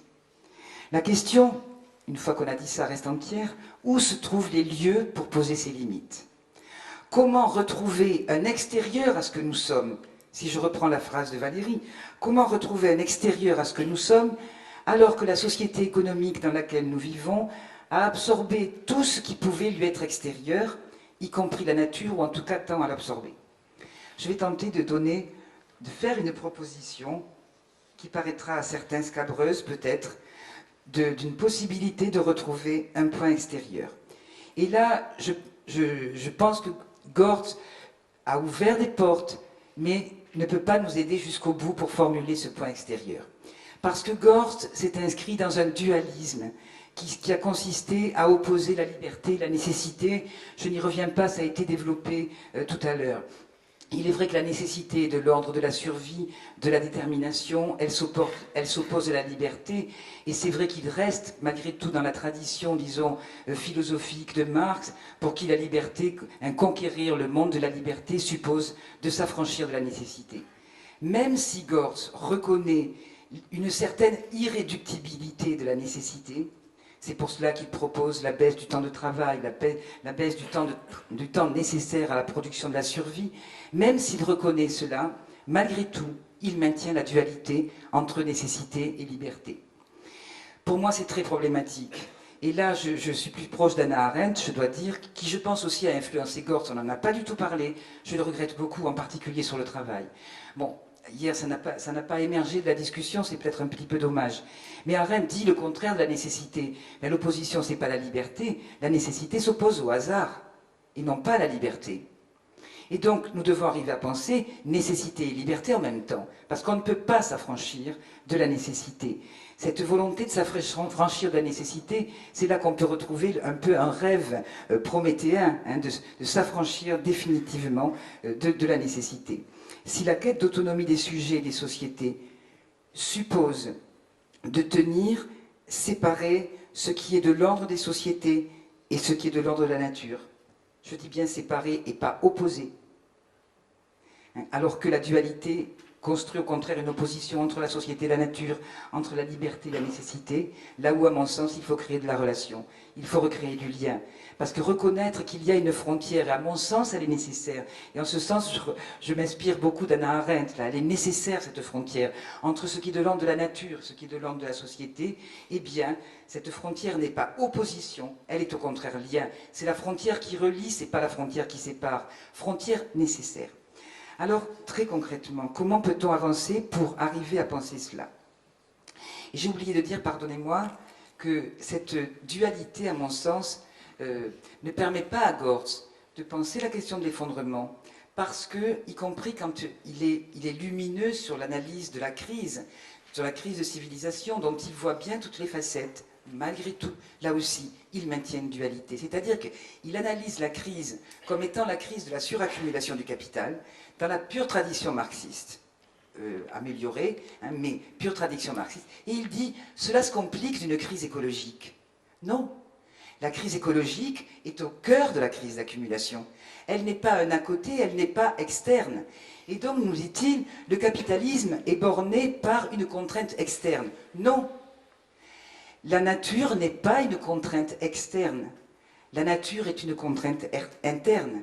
Et elle est d'autant plus une contrainte interne que depuis plus de 50 ans, et avec une accélération avec le développement de la technoscience, hein, il y a eu une internalisation de la nature par la société, une confusion justement, l'abolition des frontières entre nature et société. On a introduit, comme disait Hannah Arendt, des éléments de nature à l'intérieur de la société. On a fait entrer la nature dans la société, c'est aussi tout le projet de l'économie verte, de faire entrer la nature dans l'économie. Et du coup, on a une difficulté à penser la limite parce qu'il n'y a pas, de fait, cette contrainte externe. Donc la question, c'est comment recréer une contrainte externe? Alors, voici une proposition qui fait débat, je le sais, mais qui personnellement, me dit quelque chose. Je pense que pour retrouver cette contrainte externe, il est nécessaire aujourd'hui de réextérioriser la Terre, de réextérioriser la nature, avec l'idée que la nature est fragile. C'est la nature qui est fragile par rapport à la puissance que nous avons accumulée, notamment aux puissances destructrices. Il s'agit de réextérioriser la Terre. Et pour ceci, pourquoi pas, reprendre des propositions qui sont portées par plusieurs pays au sein des Nations Unies aujourd'hui. Pourquoi pas écrire un droit de la Terre, des droits de la Terre. Non pas les droits de l'environnement, non pas les droits, par exemple, à l'eau, mais le droit de l'eau. C'est-à-dire les droits de la Terre. Alors bien entendu, je pense que Gortz se mettrait très en colère, parce qu'il me dirait que je suis en train de diviniser la nature. Non, je ne divinise pas la nature, parce que les droits de la Terre seraient écrits par les humains. Il n'y a que les humains dans les espèces vivantes qui peuvent écrire le droit, mais ce n'est pas parce qu'ils sont les seuls à pouvoir écrire le droit qu'ils sont les seuls sujets de droit, obligatoirement. Donc je pense que là, nous avons à le réfléchir. En revanche, et c'est pour cela que je parle d'un nouvel humanisme, si nous étions capables d'écrire les droits de la Terre, cela reviendrait à dédiviniser l'humain, et les hommes, et leur capacité d'autonomie. Et cela réintroduirait sans doute l'idée de limite à l'intérieur même de ce que nous sommes.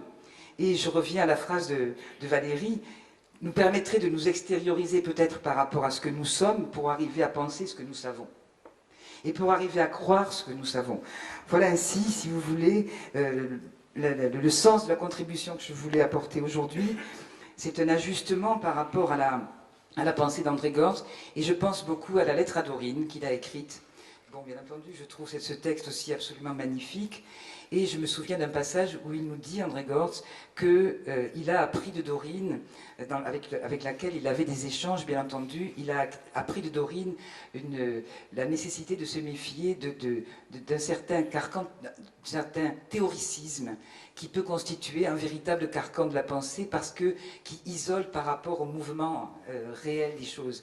Et je pense que, même si André Gortz, je pense, se mettrait vraiment en colère là, parce que là c'est le noyau dur. Je crois que là on touche vraiment au noyau dur. Je pense aussi qu'il pourrait être sensible à la situation dans laquelle nous sommes aujourd'hui. Je pense que quand André Gortz parlait de technofascisme, et quand André Gortz reconnaissait la nécessité reconnaissait le poids d'une certaine nécessité, la prise en compte d'une certaine nécessité, c'est parce qu'il se méfiait de toutes ces utopies qui ont voulu supprimer toute idée d'aliénation. Et donc c'était vraiment par rapport au totalitarisme qu'André Gortz a voulu théoriser la nécessité de conserver quand même cette part contingente. Je crois que c'est vraiment dans sa lutte contre le totalitarisme. Il ne faut pas oublier qu'il écrit tout ça aussi dans les années 1960-1970.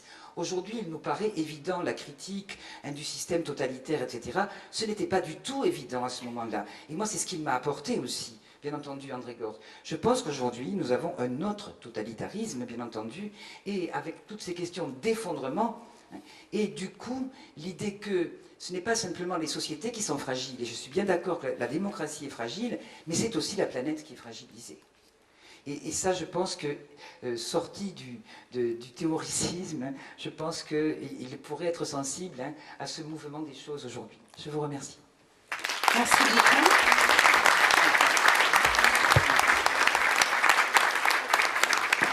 Alors, merci beaucoup Geneviève pour cette intervention. Alors évidemment, ça appellerait tout de suite beaucoup de discussions, mais comme je crois comprendre que l'intervention de Bernard Perret ne sera pas sans lien avec ce que vient de dire Geneviève, même si ce sera sa pensée à lui, je vous propose de quand même vous donner la parole maintenant et ensuite de grouper un moment de discussion sur leurs deux interventions avec vous juste après.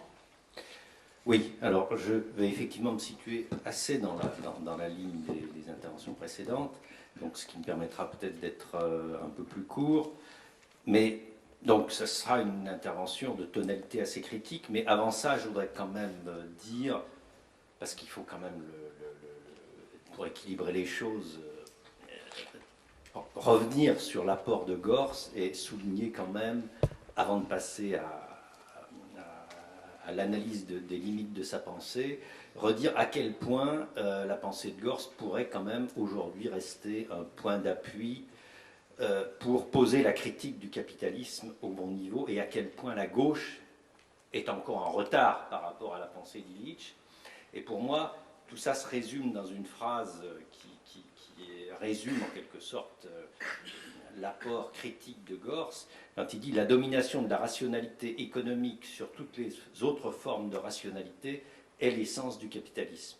Or, on a une gauche qui continue à penser qu'on peut lutter contre les excès du capitalisme dans la sphère financière, qu'on peut avoir une politique favorable aux salariés, qu'on peut limiter les excès, qu'on peut lutter contre la domination du capitalisme, sans aucunement s'attaquer à la rationalité économique, sans aucunement s'attaquer à la colonisation des rapports sociaux par l'argent, sans entreprendre le moindre effort pour mener une politique de démarchandisation.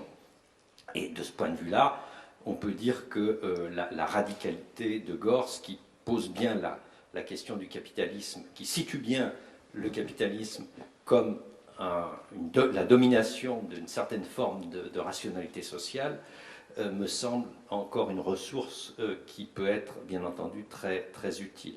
Cela étant, ma question principale, c'est la question de la transition écologique en tant que processus social et anthropologique. Et je vais donc m'interroger pour savoir quel peut être l'apport de Gorz pour penser cette transition écologique. Et mon point de vue, je le dis clairement, c'est que Gorz nous apporte peu de choses pour penser ce processus et que d'une certaine manière, paradoxalement, son principal apport est qu'il nous montre sur quel point il faut évoluer et en quelque sorte, c'est en pensant contre lui que nous pouvons peut-être mettre le doigt sur des questions les plus importantes. Alors je vais parler de la question du rapport de Gorz à la socialisation, aux institutions, et je remercie beaucoup Dominique, ça tombe bien qu'il ait rappelé cette anecdote de la colère d'André Gorz quand on lui a parlé du rapport au tiers, parce qu'au fond c'est exactement ce dont je vais parler, le tiers étant pris dans ce que je vais dire sous la figure de l'institution. Et je voudrais montrer à quel point aujourd'hui, pour penser la transition écologique, on est obligé de la penser comme un processus de transformation des institutions, et à quel point tout ça oblige à penser un peu contre Gorz, parce que Gorz n'a eu de cesse de refuser finalement la question de s'inscrire en faux contre l'idée d'une transformation qui passe par la socialisation. Et je voudrais simplement l'illustrer par quelques citations, mais vous le savez, au fond ça a été dit déjà à plusieurs reprises. Nous naissons à nous-mêmes comme sujets, comme des êtres, c'est-à-dire comme des êtres irréductibles à ce que les autres et la société nous demandent et nous permettent d'être. L'éducation, la socialisation, l'instruction, l'intégration, nous apprendrons à être autres parmi les autres, à renier cette part non socialisable qu'est l'expérience d'être sujet, etc., etc. Et peut-être encore de manière plus caractéristique, dans le cadre d'une polémique avec Jean-Louis Laville dans Misère du présent, on trouve cette phrase « C'est l'excès, non le défaut de socialisation qui fait obstacle à l'autonomie individuelle ». Et parlant de l'éducation, il va jusqu'à dire là que la relation éducative n'est pas une relation sociale, ce qui est évidemment, à mon avis, très critiquable, même d'un simple point de vue empirique. Et pour bien me faire comprendre, je vais opposer à ces citations de Gorz, tout d'abord une citation de Winston Churchill, on a les références qu'on peut, We shape our buildings, thereafter they shape us. Nous donnons forme à nos bâtiments et ensuite ce sont eux qui nous forment. Et il est évident que ce que Churchill dit des bâtiments, ça s'applique aux institutions en général. Nous donnons forme à des institutions et en retour ce sont ces institutions qui nous forment. Et si la citation de Churchill ne vous convainc pas parce que, bon, c'est Churchill, je vais citer Castoriadis, qui est quand même quelqu'un de beaucoup plus respectable dans nos milieux. L'individu social ne pousse pas comme une plante, mais est créé, fabriqué par la société, et cela toujours moyennant une rupture violente de ce que sont l'état premier de la psyché et de ses exigences. Et de cela toujours une institution sociale, sous une forme ou sous une autre, aura la charge. Et donc, pour Castoriadis, l'autonomie se construit dans un processus qui est d'abord un processus autonome, et c'est un processus de libération qui s'inscrit dans la transformation des institutions. Et ça, c'est quelque chose de très important si on veut penser ce que peut être la transformation anthropologique qui est nécessaire à la mise en œuvre d'une transition écologique. Et il faut bien reconnaître que Gorz s'est toujours inscrit, a toujours refusé de rentrer dans ce genre de pensée. Mais en même temps, la vigueur avec laquelle il a revendiqué cette autonomie, justement, elle est intéressante en elle-même parce qu'elle peut nous alerter sur un certain impensé de la pensée française, une certaine difficulté que l'on a dans la pensée de gauche, dans la pensée française, à penser les processus de transformation sociale comme des processus de transformation institutionnelle. Et je pense qu'il y a des points d'appui assez utiles du côté de la pensée anglo-saxonne, et je pense notamment à des gens comme Ulrich Beck et surtout Anthony Giddens. Et alors là, j'ai une citation d'Anthony Giddens. Je m'excuse, j'ai beaucoup de citations. C'est parfois bien utile. Anthony Giddens qui dit, à propos des institutions justement, et en critiquant Foucault, il dit « Toutes les formes de contrainte sont aussi, sous des formes qui varient, des formes d'habilité.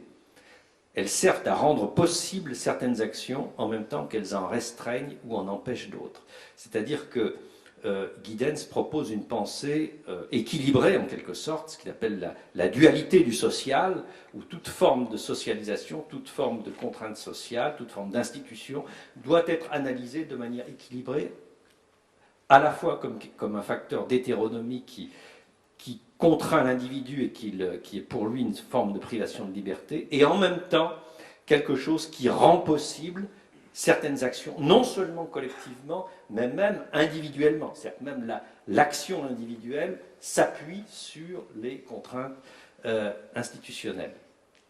Voilà, à mon avis, le type de pensée dont nous avons besoin pour penser la transition écologique. Et je voudrais l'illustrer en revenant aux questions écologiques proprement dites.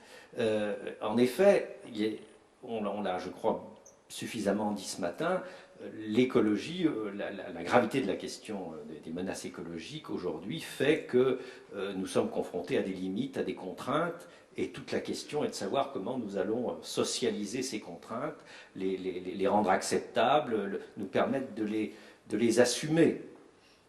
Et là encore, on peut retrouver des penseurs comme Beck et Giddens qui mettent en avant cette notion très importante de réflexivité. La réflexivité sociale, selon Giddens, c'est le fait que nous sommes aujourd'hui, parce que nous sommes mieux informés, parce que nous sommes influencés par les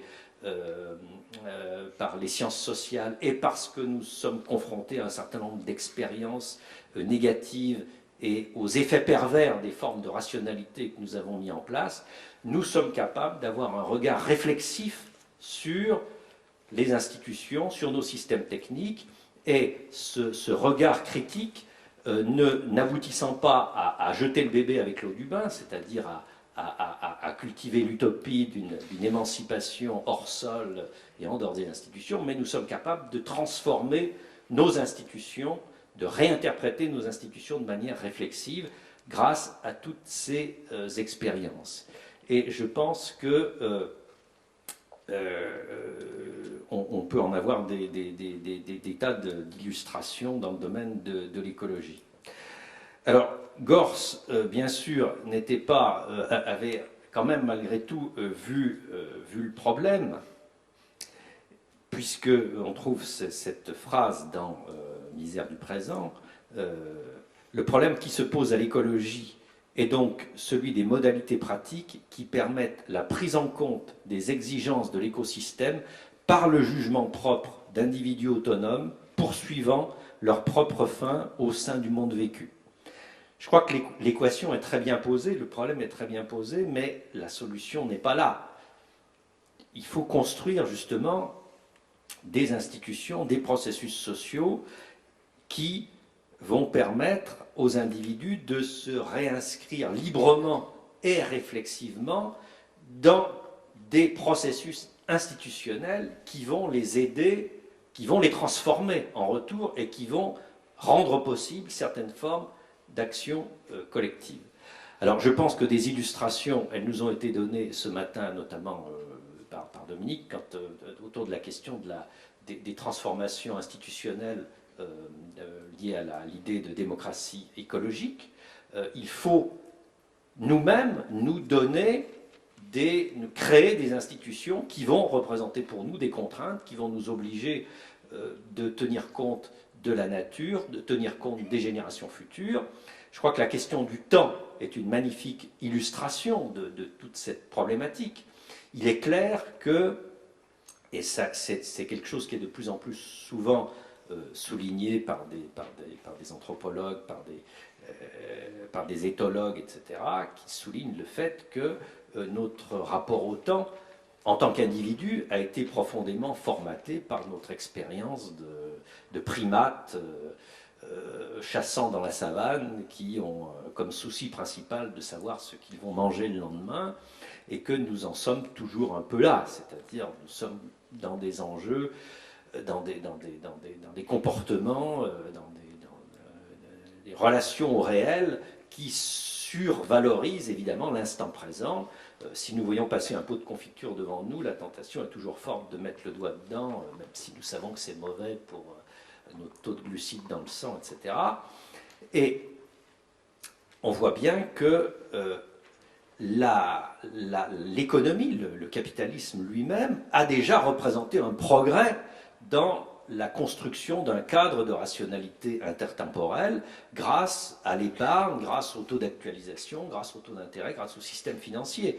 Donc avant de critiquer le court-termisme du capitalisme, il faut commencer par reconnaître qu'il a constitué un premier progrès par rapport à ce dont est capable l'individu laissé à lui seul et à son court-termisme atavique. Et je pense que toute la construction institutionnelle qui est absolument nécessaire si nous voulons avoir la moindre chance de construire une société durable, elle doit s'inscrire bien sûr comme d'abord sur la base d'une critique du court-termisme, du marché, du capitalisme, etc., mais en même temps en prenant conscience du fait que ce que l'on a à faire, c'est encore mieux, en quelque sorte, que le capitalisme, au sens où c'est l'obligation, ce que nous devons construire devra reposer sur des formes d'institutionnalisation du futur et des formes d'institutionnalisation d'un certain nombre de valeurs qui nous sont extérieures, qui, d'une certaine manière, ne feront que perfectionner le capitalisme. Donc je vais m'arrêter là, et donc en concluant sur cette idée que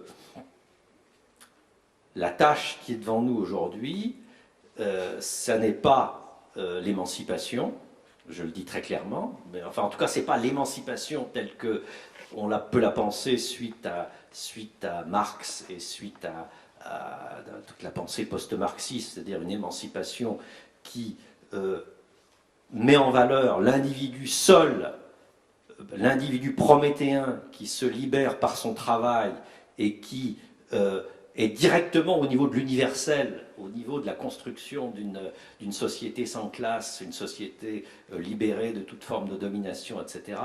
Il faut rompre avec ce fantasme et il faut construire donc une autre utopie qui est une utopie de transformation à travers de transformation de nos comportements, de nos désirs et de notre rapport au futur à travers une transformation des institutions. Merci.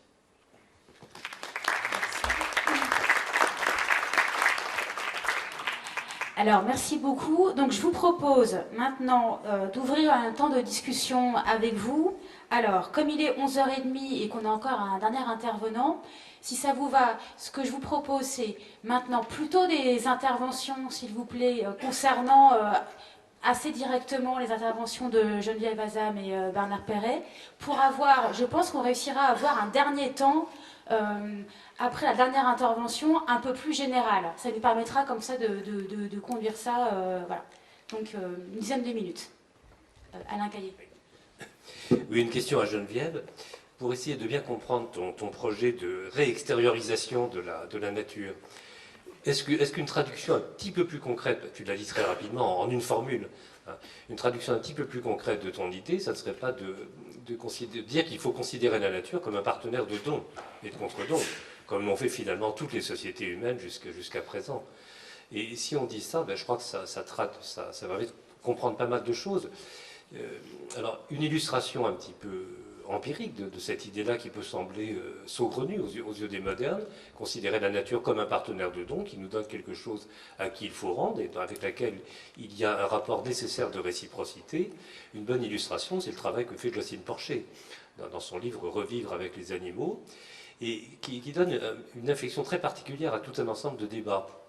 Ce n'est pas une position végétarienne, il ne s'agit pas de dire « ne mangeons plus de viande », il s'agit de dire « ne mangeons de la viande » que produite en coopération en quelque sorte avec les animaux, dans le cadre d'une relation de don contre don qui a été celle de l'élevage traditionnel, où les animaux étaient singularisés, bien évidemment faisaient d'ailleurs leur part de travail, étaient voués à la mort, mais en même temps, en échange, recevaient tout un ensemble de soins et vivaient mieux finalement qu'en état de nature, pour le dire, transposer au monde animal le langage philosophique premier. Voilà. Donc c'est ma question, est-ce que tu serais d'accord avec cette interprétation de ta proposition ? Un micro ? Merci, je vais répondre rapidement. Je suis tout à fait d'accord de pouvoir poser la question ainsi, et d'autant plus que quand même cette idée de droit de la terre, c'est quelque chose qui n'est pas si évident hein, pour nous qui avons toujours pensé, je ne parle pas de la nature d'ailleurs, je parle de la terre. Parce que toute la discussion autour de nature-culture, c'est encore autre chose. Je parle de la terre comme c'est un objet hein, qui nous percute aujourd'hui, que nous ne pouvons plus ignorer, hein, et qui vraiment percute les sociétés. Donc, droit de la terre, effectivement, c'est considérer que la terre est un don, avec la triple obligation hein, du don, hein, donner, recevoir, rendre. Et donc, l'obligation de rendre, mais avec quelque chose d'un peu plus, si je peux me permettre. Parce que dans le rendre, on pourrait penser ces droits de la terre, j'ai essayé d'y réfléchir, comme simplement des devoirs des humains vis-à-vis de la terre. Et le rendre pourrait évoquer cela éventuellement pour certains. Je sais que ça évoque cela, c'est-à-dire concevoir ces droits de la terre uniquement sur le registre des devoirs des humains. Je suis d'accord qu'il s'agit du registre des devoirs des humains, mais pas seulement. Mais pas seulement en termes de devoirs des humains, de la reconnaissance d'une extériorité aussi à l'humanité. C'est ça qui me paraît important. Et d'une extériorité radicale à l'humanité. Et voilà pourquoi ce ne sont pas simplement des devoirs des humains. Alors, je ne sais pas si j'ai répondu, mais dans tous les cas, pour moi, c'est quelque chose que je tente de défricher. Ce n'est pas très simple comme question, mais je trouve que ça ouvre quand même beaucoup de choses. Je suis les négociations climatiques, etc., le Rio + 20. C'est énormément débattu dans de nombreux mouvements sociaux aujourd'hui. L'idée de pouvoir proposer à l'échelle internationale, donc ce qui suppose un débat public immense, la possibilité de droit de la terre, hein, et qui ne viendrait pas en concurrence avec les droits des humains, avec les droits individuels, politiques, sociaux, hein, qui ne serait pas en concurrence, mais en coopération, complément, disons. Hein, alors que souvent c'est posé en termes d'opposition et de concurrence. Je ne sais pas si j'ai répondu, mais... Merci. Je vous en prie. Donc il y a une demande là-haut, il y en a une aussi là-haut de ce côté.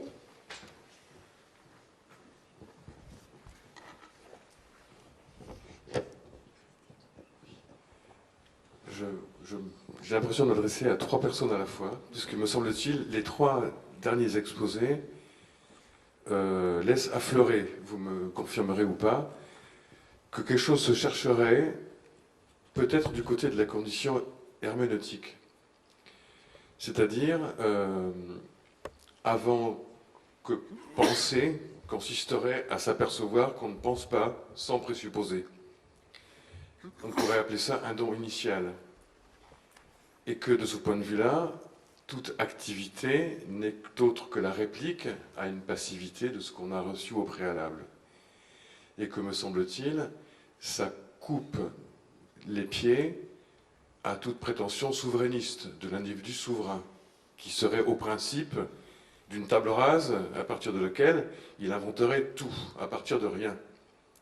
Et me semble-t-il, c'est aussi une condition fragile, qui est à la fois la singularité de chacun, mais qui fait qu'à l'image de tous les autres, il est singulier.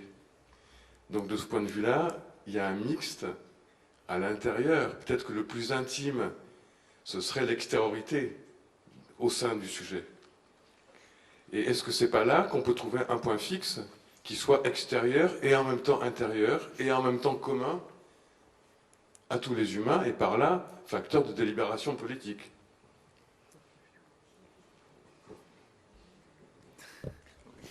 Oui.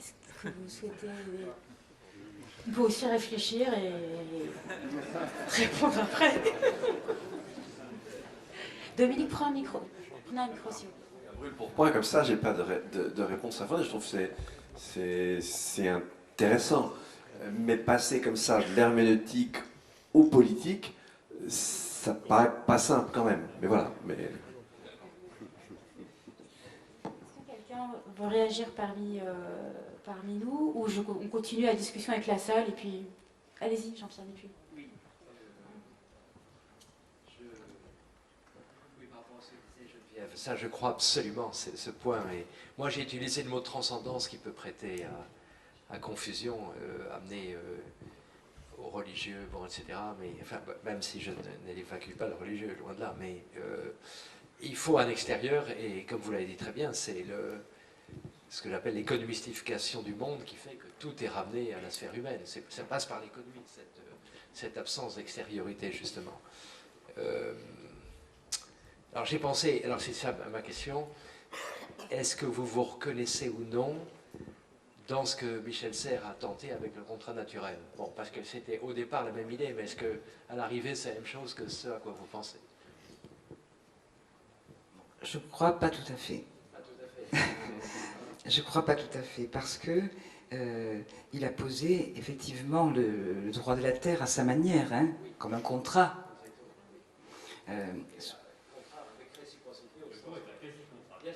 Ouais, un quasi-contrat. Du type contre... Je pense que là... Mais pas donnant... Derrière ou pas? Que don contre don, ce n'est pas donnant-donnant. Dit Alain Caillé.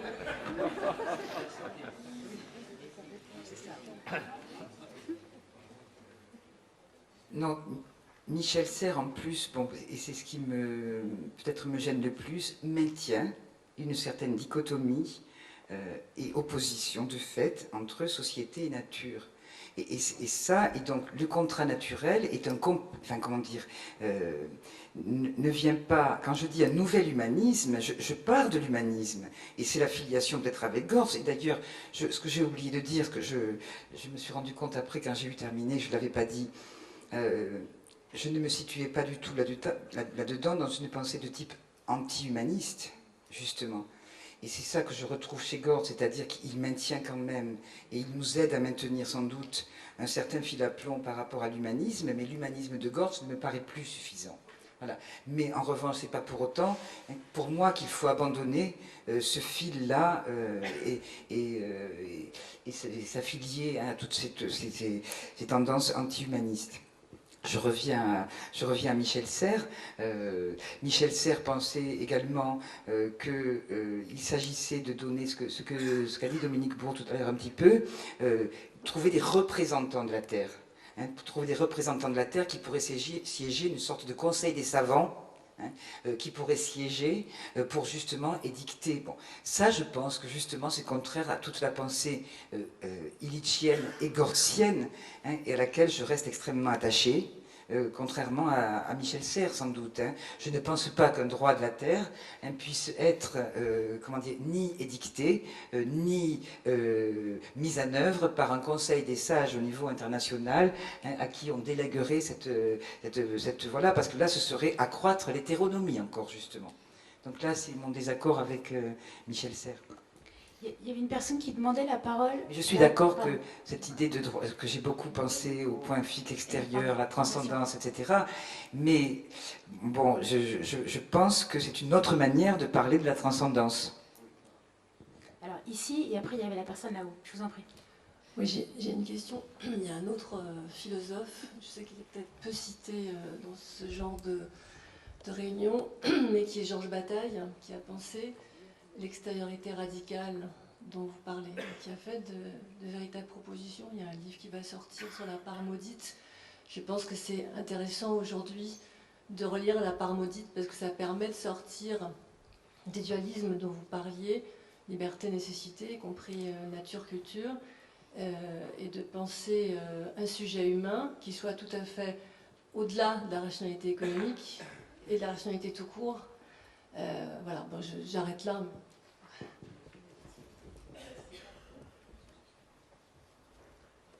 La personne qui demande la parole depuis longtemps. Qui est là-haut. Excusez-moi, parce que ça fait longtemps qu'il demande la parole. Merci beaucoup.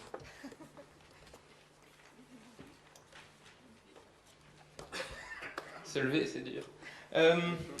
Donc moi j'ai deux, trois trucs à dire, mais c'est très très concret, donc peut-être que ça manque un peu d'intérêt, je sais pas. Mais en fait, c'est quand vous parlez de droit de la terre, moi ce qui me choque très fort en tant que juriste justement, c'est que pour moi le droit c'est avant tout un instrument de domination sociale extraordinaire. C'est historiquement et encore aujourd'hui. Et qui que ce soit qui le produise, dans quelque instance que ce soit, c'est toujours à son profit d'une manière ou d'une autre. J'en suis persuadé. Et donc en fait, ça me semble assez problématique de parler d'un droit de la terre, parce que qu'est-ce qu'on va mettre dans ce droit de la terre? Comment est-ce qu'on va, à un moment donné, où est-ce qu'on va le décider? Si c'est à l'ONU, c'est les États. À un moment donné, aujourd'hui, pour moi, les États, c'est quand même très très fort lié aussi au capital. Comment est-ce qu'on va arriver à faire que des gens qui détruisent, ou des institutions qui détruisent la planète à longueur de temps, mettent en place, comment est-ce qu'on va aller leur demander, à quoi ça sert encore même de leur demander, de mettre en place un droit qui rendrait illégal, entre guillemets, ce qu'elles font. Pour moi, c'est plus utopique ça que d'espérer la révolution. Je pense qu'il y a plus de chances un jour de voir le monde péter et de révolution, ce qui n'est pas forcément ce qui est souhaitable, mais que ça a plus de chances d'arriver que de voir un moment donné des États se mettre d'accord sur le droit de la terre. Et enfin, je voulais revenir juste sur les institutions, justement. Moi, j'ai un problème avec les institutions. Vous avez l'air de très fort les défendre comme étant quelque chose qui a vocation à un moment donné à se figer et à devenir... bon, c'est un mot un peu bizarre, mais réactionnaire dans un certain sens, au sens où ça finit toujours par travailler à sa propre survie. Même les syndicats, pour moi aujourd'hui, c'est quelque chose qui travaille plus à sa propre survie qu'à défendre le droit des travailleurs, et donc il y a un endroit où c'est très problématique. Et donc, qu'on admette sa nécessité, c'est une chose, mais alors peut-être qu'on admette que c'est un mal nécessaire et pas quelque chose qui a l'air d'être... très, très positif. Moi, ça me pose problème, comme quand on dit que l'État, c'est un progrès par rapport au court-termisme des gens. Aujourd'hui, on voit que les États travaillent dans du court terme très, très, très court, beaucoup plus court que ce que les gens ont pu faire à un moment donné pour travailler à leur survie. Je trouve que c'est une position très bizarre, tout comme de citer Anthony Giddens, qui est quand même l'inspirateur principal de Tony Blair. J'ai pas l'impression que Tony Blair soit un penseur de la transition. Voilà, merci beaucoup. Merci beaucoup.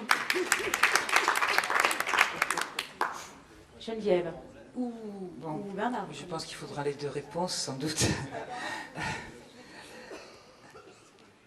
Je partage avec vous l'idée de la nécessaire critique concrète des institutions. Qu'elles soient nationales, locales, internationales, critique concrète, pas seulement théorique, des institutions, y compris l'ONU. En revanche, je pense extrêmement dangereux de mélanger absolument tous les registres. Quand vous dites que c'est l'ONU qui détruit, je ne défends pas ici l'ONU comme institution internationale idéale, loin de là. Mais quand vous dites que c'est l'ONU qui détruit la planète, de fait, je pense qu'il y a une confusion des registres. Et que ça, c'est extrêmement embêtant, parce que si on se met à confondre tous les registres, là, on peut très bien, très vite, certes avoir des processus révolutionnaires, mais qui nous conduisent à la barbarie. Donc je crois qu'il y a des registres vraiment à garder, c'est un bien précieux, je dirais, radicalement séparés aussi, y compris dans nos pensées. Je termine. Sur la question du droit, je suis d'accord avec vous que ce n'est pas demain la veille, c'est loin de là, que des États s'entendront sur un droit de la terre. Je suis entièrement d'accord avec vous. Bon, de même qu'il y a eu, après 1945, des choses qui paraissaient au XIXe siècle, qui auraient paru au XIXe siècle absolument de l'ordre de l'impensable, le fait qu'il existe des droits sociaux et des droits politiques reconnus dans des chartes internationales de l'ONU. Ça paraissait impensable. La conférence de Philadelphie, dans les années 1940, aurait été impensable au XIXe siècle. Impensable. Alors vous allez me dire, mais de toute façon, ces droits ne sont pas respectés. Bien sûr qu'ils ne sont pas respectés. Mais c'est parce qu'ils existent qu'aujourd'hui, ils structurent aussi des mouvements qui, justement parce que ces droits existent, peuvent revendiquer l'application de ces droits. Je prends le cas du droit au travail, qui est de la Constitution française de 1958. Supposons qu'il n'y soit pas, ce droit au travail, mais toutes les luttes qu'il peut y avoir, je suis d'accord avec vous qu'elles sont sans doute insuffisantes, etc., bureaucratisées. Mais si ce droit n'existe pas, aucune des luttes pour faire respecter ce droit n'est légitime. Donc c'est en ce sens que, pour moi, le droit n'est pas celui qui dicte uniquement le comportement, c'est le point d'appui aussi pour l'action humaine. C'est un point d'appui pour l'agir. C'est pas du tout une sacralisation du droit. Et puis, bon, l'absence de droit, l'absence de loi, c'est quand même aussi, à tous les coups, le règne du plus fort. Et là, je trouve quand même qu'on se retrouve dans un imaginaire qui me fait très peur, je ne vous le cache pas, parce qu'il est aussi l'imaginaire néolibéral dans lequel nous sommes, dans lequel toute réglementation est considérée comme une contrainte et une oppression de la liberté. C'est le discours néolibéral aussi. Donc je pense qu'il faut extrêmement se méfier. Alors après, ne pas penser, je n'ai jamais dit que ça allait être la solution. Je ne pense pas qu'il y ait une solution. J'ai essayé de trouver une voie qui donne matière à penser, et qui s'incarne concrètement, parce qu'aujourd'hui, dans beaucoup de pays, en France, ailleurs aussi, il y a des luttes concrètes de gens qui luttent pour leur milieu de vie, qui est aussi leur survie, qui est aussi leur monde vécu, pour parler comme Gorz, et qui portent plainte, par exemple, au niveau international, contre des multinationales, y compris qui gagnent des procès. Mais je trouve ça extrêmement important. Alors, évidemment, ça ne change pas la face du monde là immédiatement, mais je pense que c'est un processus important. Je pense que ce que nous avons eu, ce que nous avons aujourd'hui, est un processus qui s'est construit dans l'histoire aussi. Ce n'est pas quelque chose qui a été, à un moment donné, une émergence absolument spontanée, qui va passer sans doute par peut-être des affrontements plus frontaux. Tout à l'heure, je vais à Notre-Dame-des-Landes, je vais vous dire pourquoi j'y vais. Parce que je pense qu'il est absolument nécessaire qu'aujourd'hui, il y ait aussi du droit qui dise que, sous certaines conditions, étant donné ce que nous connaissons de crise alimentaire, etc., la bétonisation des terres doit s'arrêter. Et que 800 hectares de terre, ce n'est pas rien. Et que là, on doit confronter absolument, c'est ce qu'on attend de cet aéroport, et d'autres exigences qui, aujourd'hui, ne sont absolument pas mises sur la table. Alors, je crois que c'est ainsi qu'on peut avancer. Bon, je ne sais pas si je vous ai répondu. Après, sur la critique nécessaire des institutions qui nous gouvernent aujourd'hui, et qui, et là je vous suis, notamment au niveau des États, y compris au niveau de l'ONU. Je reviens du sommet de Rio. Ce sommet de Rio +20 a été totalement parasité par les multinationales qui occupent aujourd'hui la sphère même des Nations Unies, occupent l'intérieur des Nations Unies, par le jeu des lobbies industriels, des lobbies financiers. Ceci, justement, au nom de ce que devrait être l'ONU, nous pouvons le dénoncer. Si nous n'avons pas, à un moment donné, un fil à plomb, sur quoi nous appuyer pour dire qu'aujourd'hui, il est inadmissible que les lobbies industriels et financiers soient ainsi au cœur des négociations. Nous pouvons le dire parce que nous avons comme repère le fait qu'on doit séparer absolument ce qui est de l'ordre du politique, du public et ce qui est de l'ordre du privé. Ok, merci Geneviève.